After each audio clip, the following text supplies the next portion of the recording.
Dusk settled over the frontier town like a bruise, purple and heavy, the kind of evening that made even decent men uneasy. The air smelled of dust, sweat, and spilled liquor, and the wooden buildings along the single main street leaned as if they were tired of standing. Inside the saloon, lamplight flickered against smoke-stained walls, illuminating faces hardened by years of bad luck and worse choices. She stood just outside the door, half hidden in shadow, her fingers curled tightly around the edge of her worn shawl. The fabric was thin, barely enough to keep out the evening chill, but she pulled it closer anyway, as if it could protect her from what she already knew was coming. She had learned long ago to read her father's voice, especially when whiskey loosened it. Tonight it was loud, slurred, and desperate. Her father sat hunched at the bar, an empty bottle on one side and a full one on the other. His hands shook, not from age but from need. Across from him stood a man she didn't recognize, broad-shouldered, with eyes that lingered too long. Coins clinked softly on the bar as the stranger nudged them forward. It wasn't a fortune, barely enough to buy another bottle, but it was enough to make her father lean in, nodding as if sealing a business deal. "She's strong," her father muttered, jerking his chin toward the door. "Doesn't complain much." Worth it. The words struck her like a slap. Not because they surprised her, nothing about him did anymore, but because hearing them spoken aloud made them real, final. She felt the ground shift beneath her boots, the world narrowing to the sound of her own breathing. Inside the saloon, no one objected. A few men glanced over, then looked away. This was the frontier. People sold horses, land, guns, and sometimes, when things went bad enough, people. Morality was a luxury most believed they couldn't afford. What none of them noticed at first was the cowboy sitting in the far corner. He had arrived earlier that evening, quiet as snowfall, ordering coffee instead of whiskey. Dust clung to his boots and coat, proof of long miles ridden hard. He hadn't planned to stay in town. It was just a stop to water his horse and rest his legs. But when he heard the words exchanged at the bar, his hand froze mid-reach for his cup. He watched the scene unfold without moving, his jaw tightening with each slurred sentence. He had seen cruelty before, too much of it, but something about this felt different. Maybe it was the way the girl stood outside, clearly aware of what was happening. Maybe it was the casualness of it all, the way a life was being traded as if it were nothing more than a jug of cheap whiskey. The stranger laughed, pushing the bottle toward her father. "Deal's a deal," he said. Her father grabbed it like a lifeline. That was when the cowboy stood. The scrape of his chair against the floor cut through the noise of the saloon. Slowly, deliberately, he crossed the room. Each step felt heavier than the last, as if he were walking straight into trouble, and he knew it. Still, he didn't stop. He placed his hand on the bar, close enough that everyone could see the weathered scars across his knuckles. His voice, when he spoke, was calm but carried an edge sharp enough to silence the room. "I'll pay double," he said. The father blinked, confused. The stranger stiffened. "For the bottle?" the bartender asked uncertainly. "No," the cowboy replied, eyes fixed not on the men but on the doorway where the girl stood. "To stop this." In that moment the bargain at dusk cracked open, and for the first time that night the girl felt something unfamiliar stir in her chest, not hope exactly, but the fragile possibility that her life might not end behind that saloon door. Silence settled over the saloon so suddenly it felt unnatural, like the town itself had stopped breathing. The piano player's fingers hovered above the keys, then slowly dropped to his lap. Even the bartender froze mid-wipe, a rag dangling uselessly from his hand.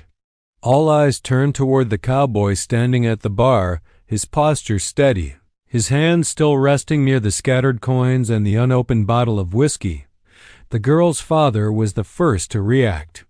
He let out a short, disbelieving laugh, clutching the bottle tighter against his chest as if someone might snatch it away.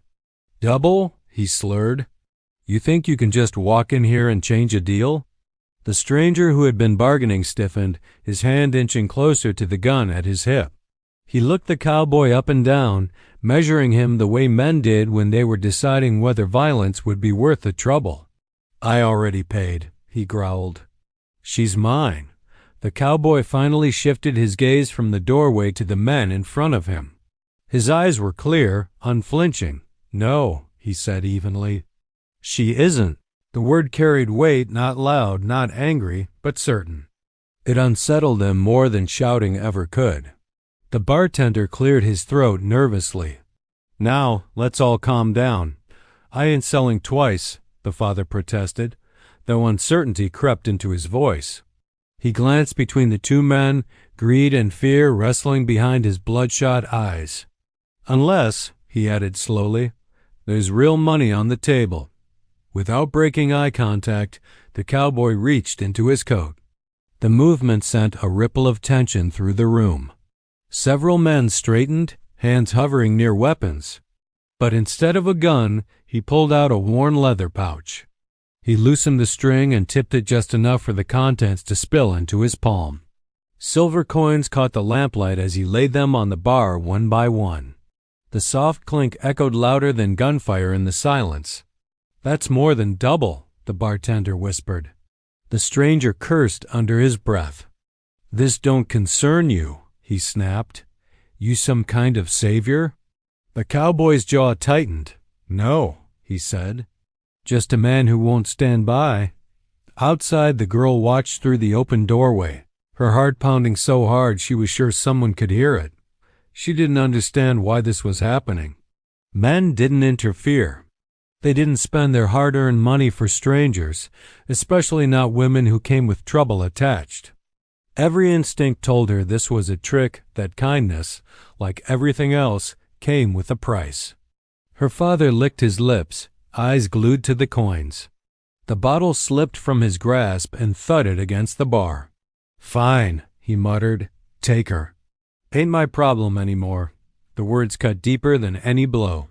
Not because she had hoped for better, but because they confirmed what she had always known. To him, she was a burden, easily traded. The stranger slammed his hand on the bar. "You can't just—" "I can," the cowboy interrupted, his voice still calm, but now edged with steel. His hand rested near his holster, not in threat, but in warning. "And you'll walk away."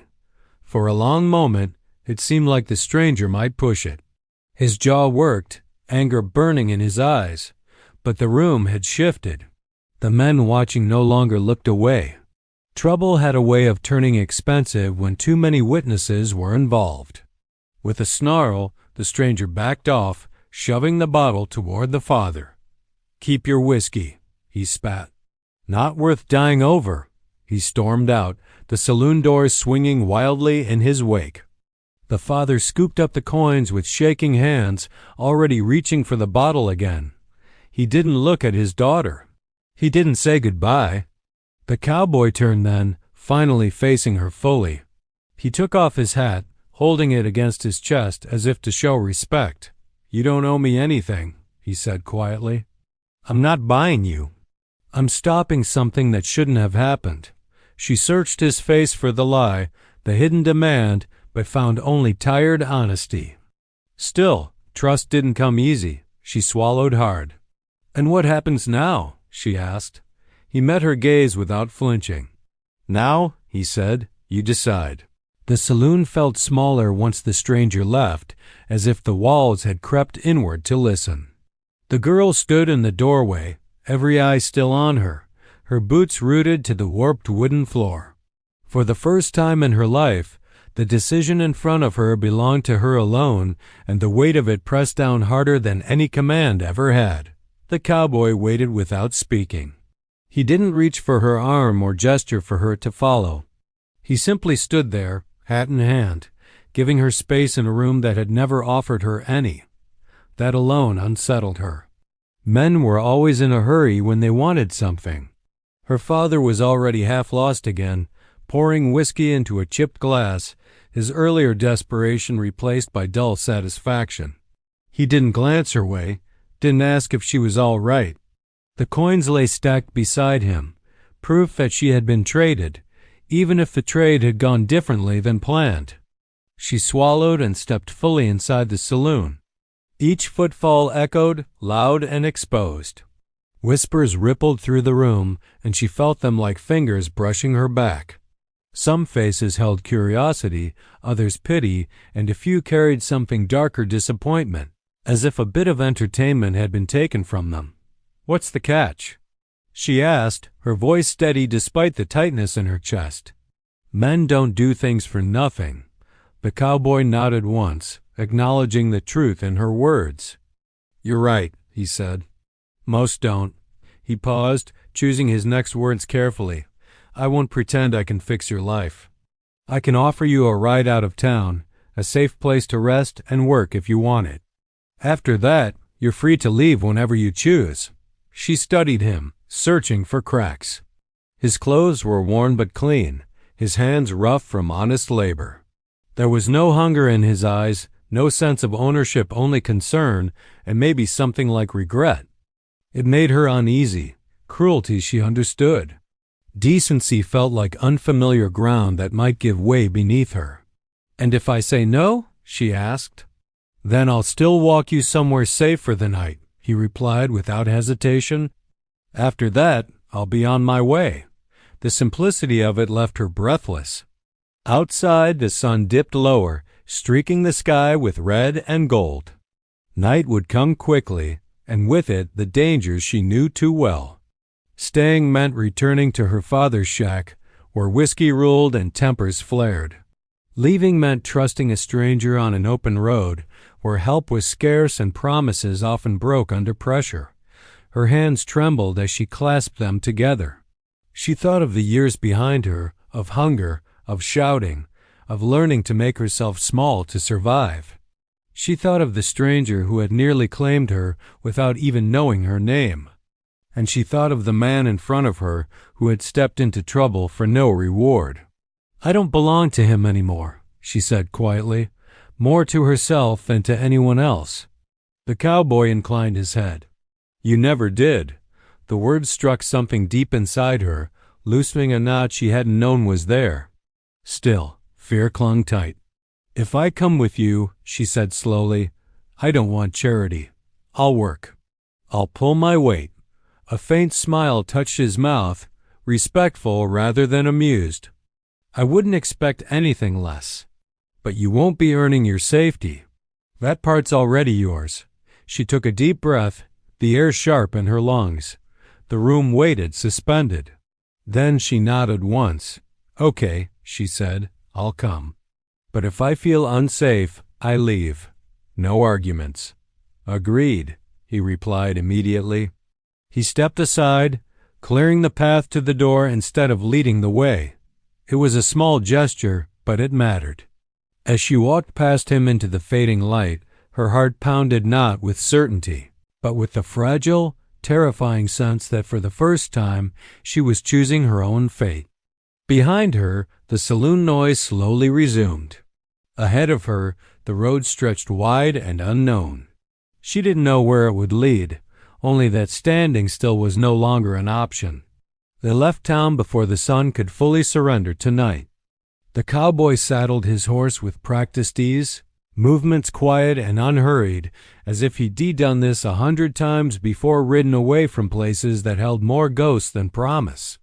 He didn't rush her, didn't watch too closely as she gathered the few things she owned: a small cloth bundle with spare stockings, a comb missing 2 teeth, and a faded ribbon she'd kept since childhood for reasons she couldn't quite explain. The street was nearly empty, the saloon already fading behind them. Somewhere a door slammed, followed by laughter, but no one tried to stop them. Trouble, once avoided, was easily forgotten. "You can ride up front or behind me," the cowboy said, holding the reins loosely. "Your choice." The offer caught her off guard. She hesitated, then chose to ride behind him, keeping a careful distance. Trust, she knew, came in measured steps. He helped her up without touching more than necessary, steadying her boot and then pulling his hand away immediately, as if reminding her and himself of the line he would not cross. They rode out at a slow pace, the horses' hooves muffled by dust. The town lights dimmed quickly, swallowed by the wide, open dark. Crickets sang in the tall grass and the air cooled, brushing her skin like a warning and a comfort all at once. For a long time, neither of them spoke. She listened to the steady rhythm of the horse, the quiet strength of the man in front of her. Every sense was alert, waiting for the moment when kindness might turn sharp.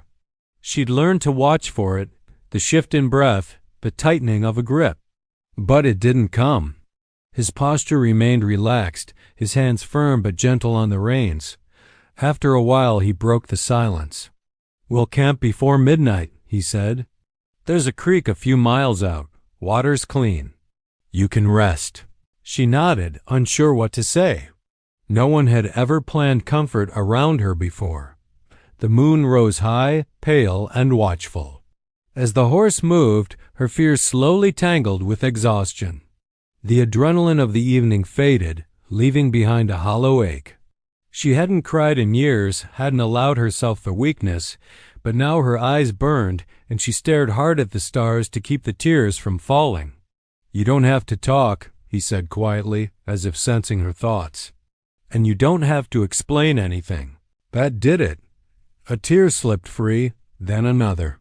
She turned her face away, ashamed, but he didn't comment, didn't slow or change course.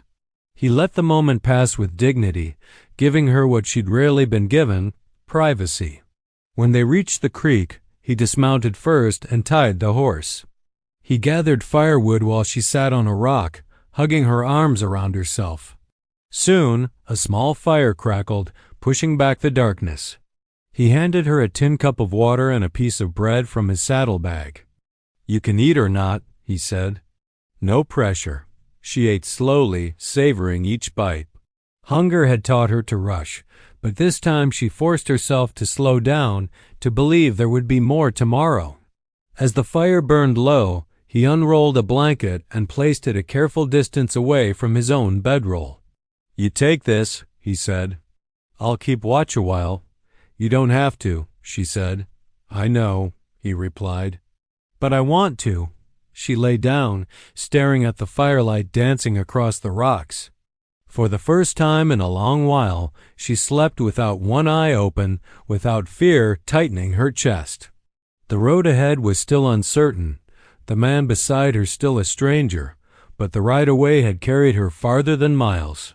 It had carried her out of a life that had never been hers to begin with. Morning came softly, filtered through pale clouds and the rustle of cottonwood leaves along the creek.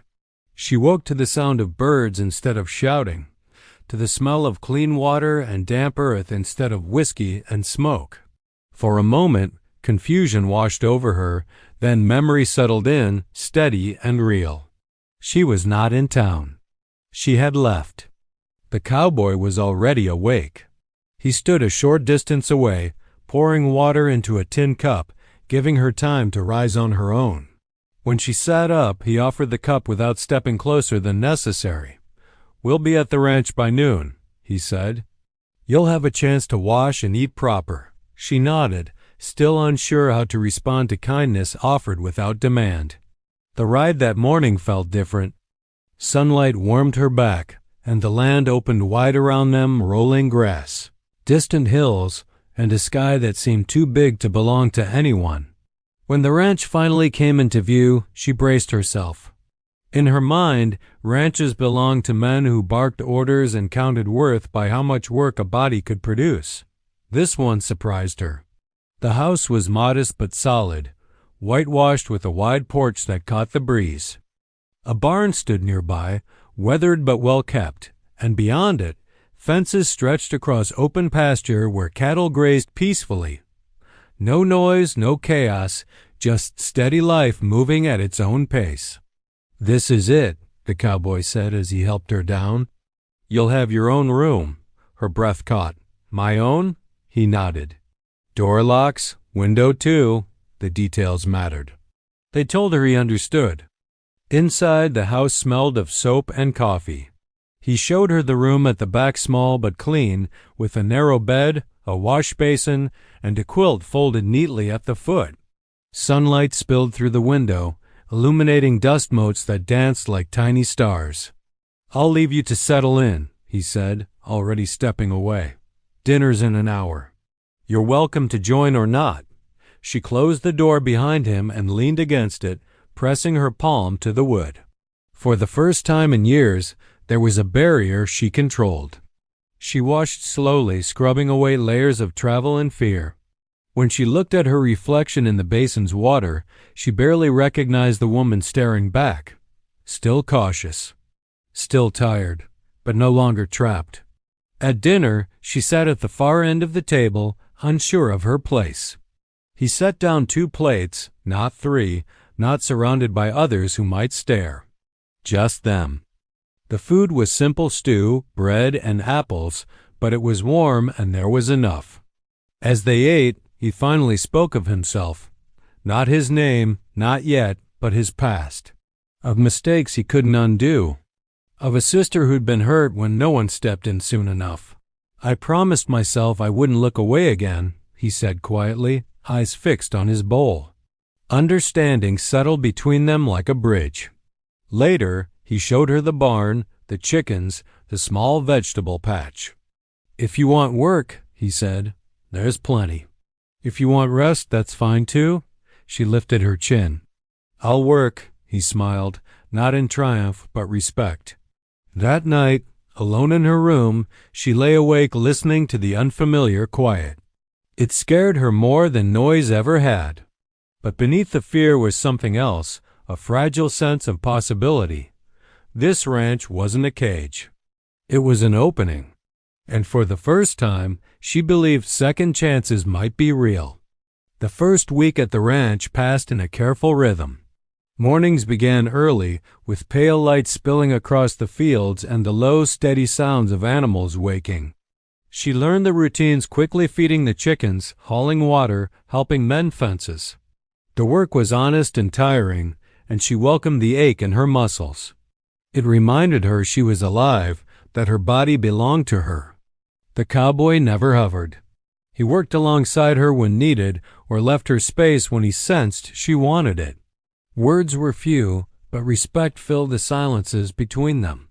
Still, peace on the frontier was a fragile thing, and it never lasted without being tested. It started with whispers. A supply rider brought them news from town, casual remarks at first, spoken between mouthfuls of jerky. "Heard you caused a stir," the man said to the cowboy, glancing at her with open curiosity. "That girl your father sold?" "Folks been talkin'." She felt the old tension coil in her stomach, but the cowboy only nodded. "Let 'em," the rider shrugged. "Some men ain't happy.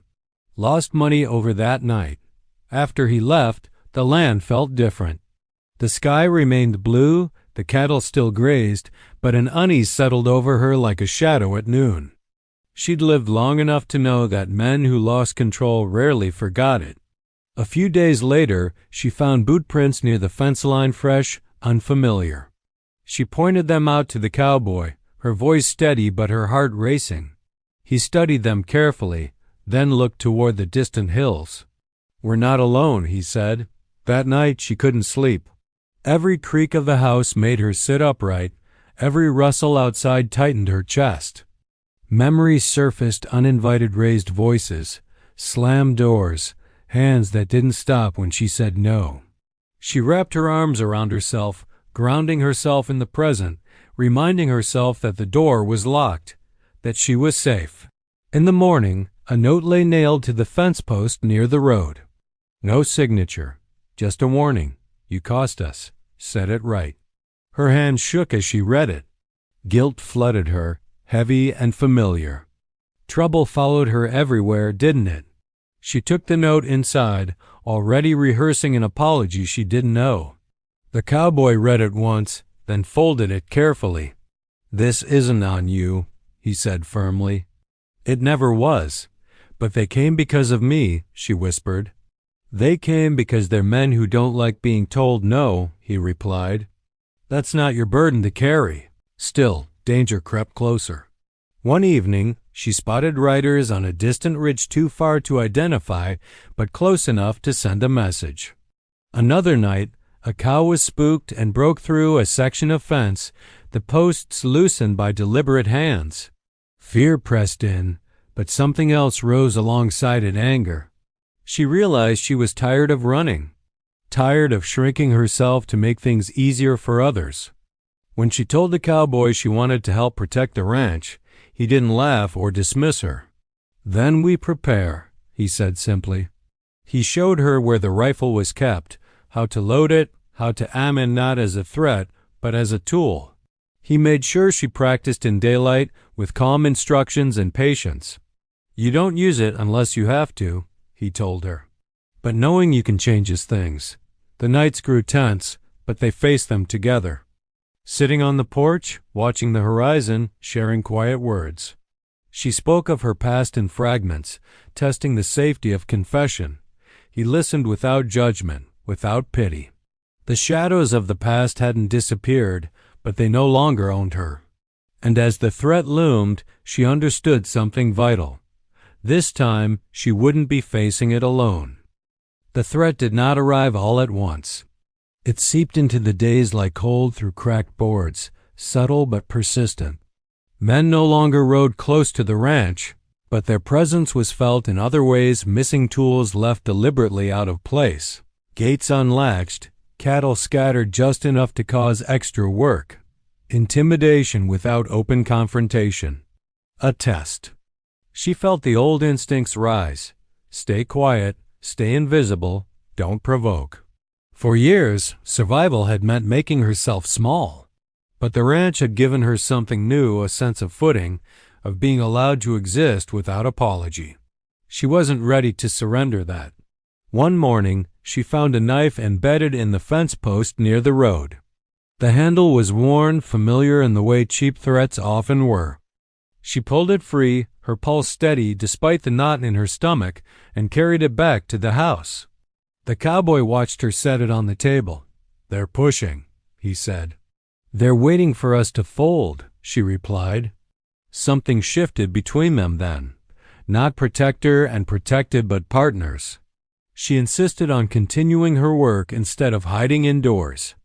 When a ranch hand suggested she stay back until things cooled down, she met his eyes and said calmly, "This is my home too." The words surprised even her, but once spoken, they felt true. She learned quickly how to handle livestock with confidence, how to spot signs of trouble before they became disasters. The hands began to treat her differently, no longer stepping around her but working beside her. Respect grew not from pity, but from consistency. The real test came one afternoon when two riders approached openly. They reined in near the gate, hats low, eyes assessing. Her chest tightened, but she didn't retreat. She stood her ground, rifle slung visibly over her shoulder, not raised, not hidden. "What do you want?" she asked. One of the men smirked. "Just checking on things. Heard this place took in what ain't theirs." Her grip didn't falter. "You heard wrong." The cowboy joined her then, standing slightly behind and to her side, not blocking her, not taking over. The message was clear. She was not alone, and she was not being spoken for. The men exchanged glances. Intimidation lost its power when it failed to produce fear. They left without another word. That night, as the sun bled red across the fields, she realized something profound. Fear no longer dictated her choices. It existed, yes, but it no longer ruled. Later, sitting on the porch steps, she admitted aloud what she had been feeling. "I spent my whole life trying not to make trouble. Turns out trouble finds you anyway." The cowboy nodded. "Standing up doesn't cause it. It just reveals it." In the days that followed, the harassment faded.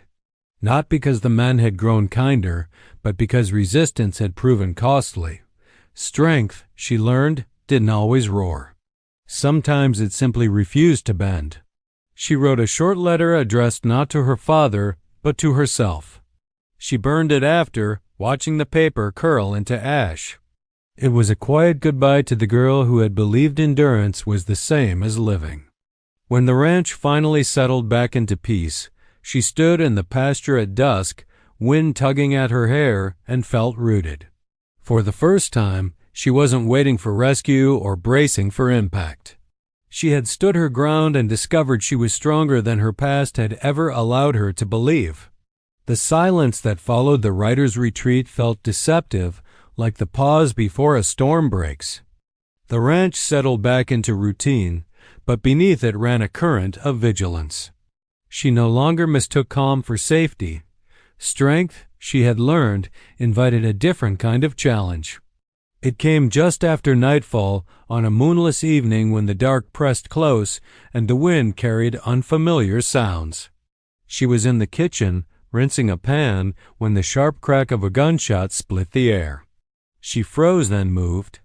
Years of fear had taught her how to lock up inside herself. Weeks of healing had taught her how to act. She reached for the rifle, hand steady, breath controlled, and moved to the window. Outside, shadows shifted near the barn. Another shot rang out, this one striking wood. The cowboy burst in from the porch, already armed. Their eyes met, a silent exchange of understanding. No panic, no shouting, just readiness. 2, maybe 3, she whispered. By the barn, he nodded. Stay with me. They moved together, keeping to the shadows, the porch light deliberately left off. The ranch hands had already taken cover, responding to earlier drills without confusion. Preparation mattered now. A figure broke from the dark, trying to spook the cattle into a stampede. Another circled wide, testing the fence. It wasn't about theft. It was about fear. She raised the rifle not to fire, but to be seen. Her voice cut through the night, firm and clear. This is private land. You've been warned, laughter answered her, ugly and taunting. A bottle shattered against the barn wall, flames licking at spilled liquor. Her heart slammed, but she didn't retreat. The cowboy fired a warning shot into the dirt, precise and controlled. Leave, he called. Now? For a moment, it seemed the attackers might push harder. Then lanterns flared to life across the ranch hands stepping forward, rifles visible, united. The balance shifted. Cursing, the men mounted and fled, vanishing into the dark they had come from. In the aftermath, smoke curled faintly from the barn wall, but the fire had been contained. No one was hurt. The ranch stood. Only then did the tremor hit her, running through her limbs. She sank onto a crate, breath ragged. The cowboy crouched in front of her, careful not to touch unless she invited it. You did good, he said quietly. She let out a shaky laugh. I was terrified. So was I, he admitted. Courage ain't the absence of fear. They sat there as the night slowly loosened its grip, dawn creeping pale along the horizon. Exhaustion settled in, but so did something stronger. Later, as repairs began, she looked at the scorched barn wood and realized the truth. The men hadn't to come for her. They'd come because they could no longer control her. That night marked a turning point. The threat had returned and been answered. Not with submission, but with unity. Not with violence, but with resolve. As the sun rose, painting the land gold, she felt a deep, unshakable certainty settle in her bones. They had tried to break her again. They had failed. The days after the attack unfolded slowly, as if the land itself needed time to exhale. Repairs were made to the barn, fence posts reset, and the scorched wood planed smooth. Life returned to routine, but nothing was quite the same. Something unspoken had shifted between the ranch and the outside world, and between the two of them. She found herself watching the cowboy in small moments, the way he spoke gently to the horses, the patience in his hands as he worked, the quiet humor that surfaced when he thought no one was listening. It wasn't gratitude that warmed her chest, it was recognition. He didn't see her as fragile or broken or something to be protected at the cost of her voice. He saw her as capable. One evening, after the day's work was done, they sat on the porch steps with mugs of coffee cooling in their hands. The sky stretched wide above them, streaked with pink and amber. She broke the silence first. "You could have sent me away," she said. "After all this trouble." He shook his head. "Trouble didn't come because of you. It came because someone finally said no." She considered that, letting it settle. "I've never had anyone fight beside me before," she admitted. "Usually, I was something to be fought over." His jaw tightened slightly. "I'm sorry. For what?" "For a world that taught you that." The honesty in his voice undid her more than any grand declaration could have. She stared out at the fields, feeling the weight of her past loosen its grip. "I don't want to be rescued," she said. "I want to choose." He turned toward her fully then. "Then choose," he said simply. "Not me, not this place. Your future." The offer surprised her more than the money in the saloon ever had. No claim, no expectation, just space. That night, she lay awake thinking not out of fear, but possibility. She realized how far she'd come, how much strength she'd reclaimed. And she realized something else too. She no longer wanted to run. The next morning she found him mending tack in the barn.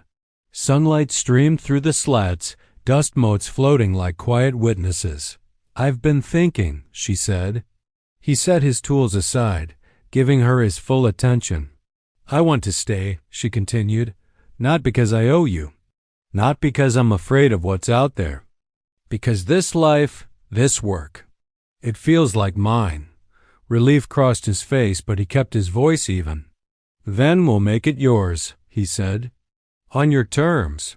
They talked then, honestly, for the first time, about boundaries, about partnership, about the difference between sharing a life and owning one.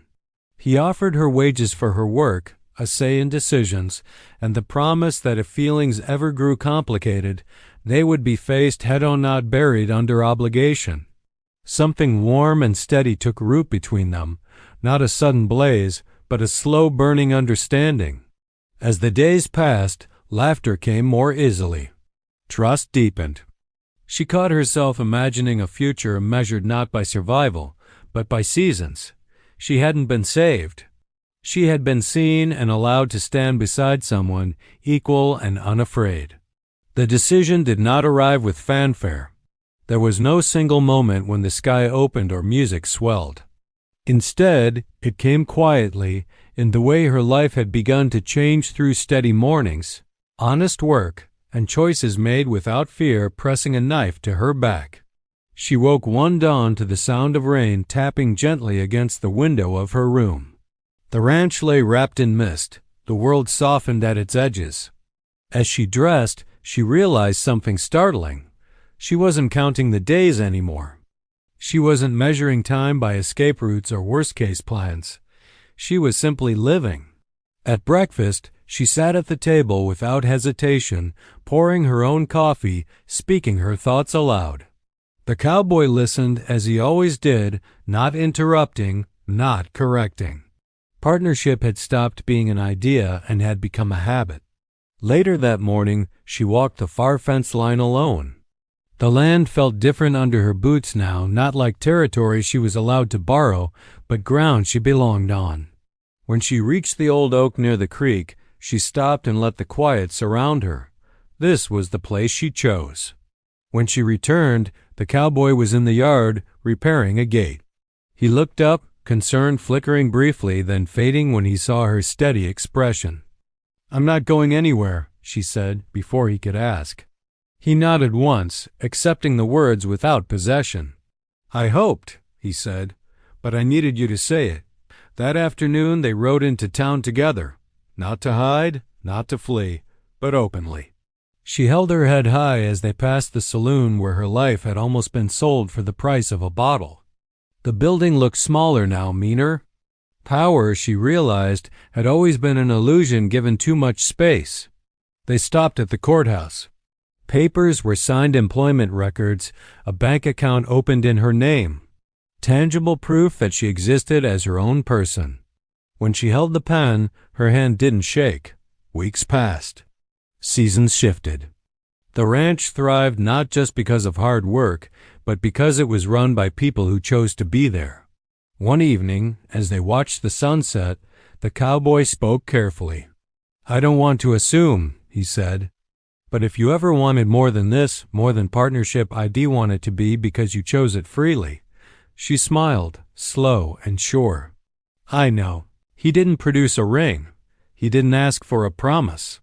He simply waited. And that, more than anything, told her she was safe.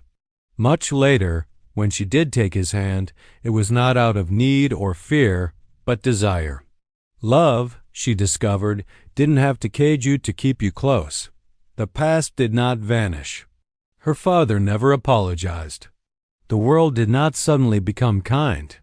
But she no longer measured herself by what had been taken from her. She had chosen her life. And in doing so, she had claimed something far greater than rescue. She had claimed her freedom.